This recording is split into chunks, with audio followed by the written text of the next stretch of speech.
Okay, so the other day I posted a video called, what was it called again? Are Modular Synths a Waste of Money? And in this video, I went through my personal journey of really wanting to get into modular synthesis and ultimately deciding not to because of the cost. I recommend you check out that video for context. I'll put it somewhere. And so far, the response to this video has been largely scathing. A lot of people think that I'm very, very dumb and bad. So that means I seriously have to consider, is it possible that I don't know what the hell I'm talking about and I just put out a video with a bunch of stupid opinions? So here's what we're gonna do. I'm gonna go through these comments and we're gonna get to the bottom of it. Am I a complete idiot? Or is the modular synth community maybe just a little sensitive? Let's find out. Round one, fight! Title of the video should be, I think modular is about bleeps, bloops, and noise. So I will talk for 9 minutes with a clickbait title on stuff I don't know anything about. Who knows, might get lots of views. Brutal. Modular can be a lot more than your limited view. In fact, all the expensive synths in the background of your video are a form of modular, components hardwired together so you can click nice simple presets for your gigs. I don't know, man. That sounds like a claim that's literally not true at all. I mean, the very term modular, whether we're talking about synthesis or something else, means when we think of components as separate entities that we kind of mix and match and put together to suit our own purposes. And something coming all in the box like it would on something like any of these synths is the opposite of modular. Yeah, sorry, Gary Hayes. I don't know about this. Fatality. Playing noise shows for like 10 people. This comment says a lot more about you as a musician than any equipment or investment. Pretty lame perspective, in my opinion. Hey, I would love it if modular synth music was more widely appreciated, but it is simply a fact that it has a small niche audience. I don't know what I can do for you if you don't acknowledge that basic truth. Brutality. Even if you don't agree with their business model, this whole video is BS if you don't mention Behringer. For less than $1,000, you can get a very powerful Eurorack setup. The reason I didn't mention them is because mentioning Behringer in the context of any gear discussion is kind of a whole can of worms. People have really strong opinions on that company. I feel like if I was making a video about modular synths and the whole thesis was you can just do Behringer as an alternative, people probably would have like ripped me apart harder than they're even ripping me apart now for saying what I did say. Flawless victory. Modular also doesn't have to be as expensive as a shared system, though that is one hell of a beautiful instrument. That's true, modular does not have to be as expensive as the shared system. I've got a lot of criticisms on this in particular. The criticism basically goes that I have made the claim that in order to get into modular, you have to spend $5,000 minimum. I actually did not make that claim. The claim that I made was that in order for me to access the sounds that I was finding inspiring, I would have to drop $5,000 minimum. And that is true. When I got into this, when I was first getting inspired by all this stuff, I most definitely went down a whole rabbit hole of searching the internet high and low for cheaper ways to get in that were still just as inspiring to me. I found the cheaper ways to get in. I know that there are companies that make cheaper modules, and I know that you can make smaller systems of less modules. I just didn't find those things particularly inspiring. I didn't see cheaper modules or systems that I thought were as sick as the shared system. And as far as a smaller system goes, I know that's possible, but one of the things that I really value in any piece of gear is versatility and a wide range of things that you can do.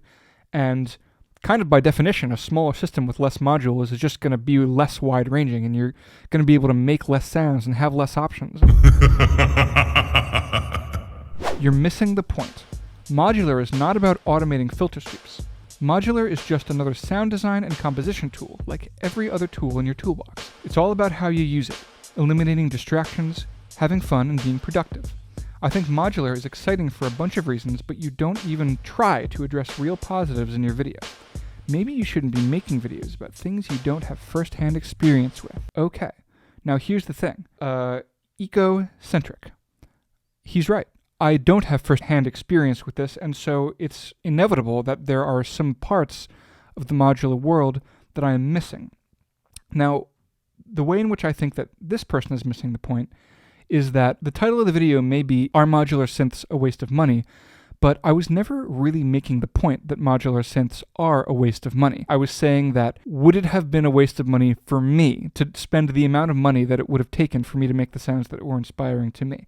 And I don't know. I mean, I think that you can't exactly argue against my kind of story about my personal journey and the conclusion that I came to in regards to what's right for me. So let's dig into this a little more.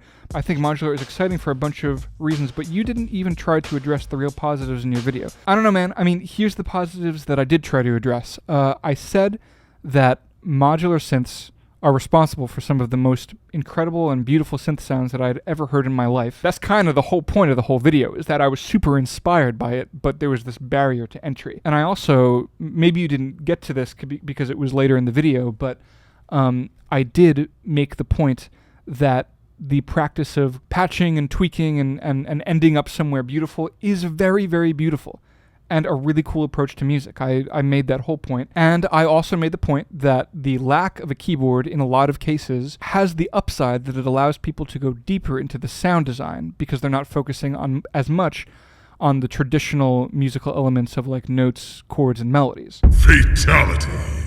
So funny you saying this with all those expensive instruments in the back. Ditch them all and get a nice keyboard, a good computer, and a set of plugins. I mean, let's address the second part of the comment. Ditch them all and get a nice keyboard. Well, I got a bunch of nice keyboards, a good computer. I have a good computer, and a set of plugins. I have that. That was kind of the thesis of the video, is that rather than going modular, you could also just use keyboards and pedals and plugins. I'm not claiming that it's just as good or just as cool, but is it like thousands of dollars less cool? Like, I don't think it is. I think it's just as good for most musical situations. But yeah, the first part of this comment is sort of a non sequitur to the second part. So funny you saying this with all those expensive instruments in the back. Yes, I do have a bunch of expensive instruments. The point was never exactly that I'm like not willing to spend money on gear or my creativity. And in fact, the whole first part of the video is saying that usually when I do spend money on gear, it feels like an investment in my creativity, and I feel good about that investment. So clearly I'm not averse to spending money. Impressive. Gear doesn't make music. Just like guns don't kill people, right? Now, here's the funny thing. TB Dabo. In this world, gear kind of does make music. I mean, if I'm like writing a piano piece, or if I'm just like writing something where the central point of the music is the notes and the melodies and the chords, I could play it on this keyboard, I could play it on that keyboard, I could really play it on whatever keyboards. Like whether or not I make something on the electric piano in this keyboard versus the electric piano in either one of these keyboards, would sound kind of different, but like the main meat of the music wouldn't change. And that's sort of the sense in which people make music, which is the second part of your statement. Gear doesn't make music, people make music.